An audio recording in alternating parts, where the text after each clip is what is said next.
ಸರ್ಕಾರದಿಂದ ನೀಡಲಾಗುವ 29 ರೂಪಾಯಿ ಕೆಜಿ ಭಾರತ ಅಕ್ಕಿಗಾಗಿ ಮುಗಿಬಿದ್ದ ಜನರು.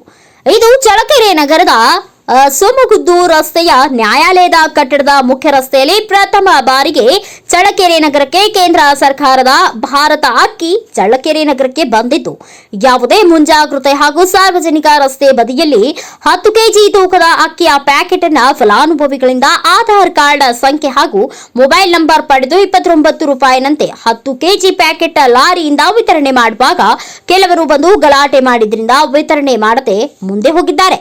ಕೇಂದ್ರದ ಭಾರತ ಬ್ರ್ಯಾಂಡ್ ಅಕ್ಕಿಯನ್ನ ಕೆಜಿ 29 ರೂಪಾಯಿ ಸಬ್ಸಿಡಿ ದರದಲ್ಲಿ ಮಾರಾಟ ಮಾಡಬೇಕು. ಭಾರತ ಅಕ್ಕಿಯು ಕೇಂದ್ರೀಯ ಭಂಡಾರ, ಭಾರತೀಯ ರಾಷ್ಟ್ರೀಯ ಕೃಷಿ ಸಹಕಾರಿ ಮಾರುಕಟ್ಟೆ ಒಕ್ಕೂಟ ಮತ್ತು ಭಾರತೀಯ ರಾಷ್ಟ್ರೀಯ ಸಹಕಾರಿ ಗ್ರಾಹಕರ ಒಕ್ಕೂಟನ ಎಲ್ಲ ಭೌತಿಕ ಮತ್ತು ಮೊಬೈಲ್ ಮಳಿಗೆಗಳಲ್ಲಿ ಹಾಗೂ ಇತರೆ ಚಿಲ್ಲರೆ ಮಾರುಕಟ್ಟೆಗಳಲ್ಲಿ ಮಾರಾಟ ಮಾಡಬೇಕು ಎಂಬ ನಿಯಮವಿದೆ. ಆದರೆ ರಸ್ತೆ ಬದಿಯಲ್ಲಿ ಲಾರಿ ನಿಲ್ಲಿಸಿ ಆಧಾರ್ ಹಾಗೂ ಮೊಬೈಲ್ ಸಂಖ್ಯೆ ಪಡೆದು ವಿತರಣೆ ಮಾಡುತ್ತಿರುವುದನ್ನು ಕೆಲವರು ವಿರೋಧ ವ್ಯಕ್ತಪಡಿಸಿದ್ರಿಂದ ಆಗಲೇ ಅರ್ಧ ಲೋಡ್ ಅಕ್ಕಿ ವಿತರಣೆ ಮಾಡಿದ್ರು. ವಿರೋಧ ಮಾಡಿದ ತಕ್ಷಣ ಲಾರಿ ಮುಂದಕ್ಕೆ ಹೋಗಿದೆ. ಕೇಂದ್ರ ಸರ್ಕಾರ ಭಾರತ ಬ್ರ್ಯಾಂಡ್ ಅಕ್ಕಿ ವಿತರಕರು ಯಾರು? ಇದರ ಉಸ್ತುವಾರಿ ಯಾರು? ರಸ್ತೆ ಬದಿಯಲ್ಲಿ ಲಾರಿ ನಿಲ್ಲಿಸಿ ಅಕ್ಕಿ ವಿತರಣೆ ಮಾಡುತ್ತಿರುವವರ ಬಗ್ಗೆ ಈಗ ನಾಗರಿಕರಲ್ಲಿ ಅನುಮಾನಕ್ಕೆ ಎಡೆ ಮಾಡಿದೆ. ರಸ್ತೆ ಬದಿಯಲ್ಲಿ ಭಾರತ ಅಕ್ಕಿ ವಿತರಣೆ ಮಾಡುತ್ತಿರುವ ವಿಡಿಯೋ ಈಗ ವೈರಲ್ ಆಗಿದೆ.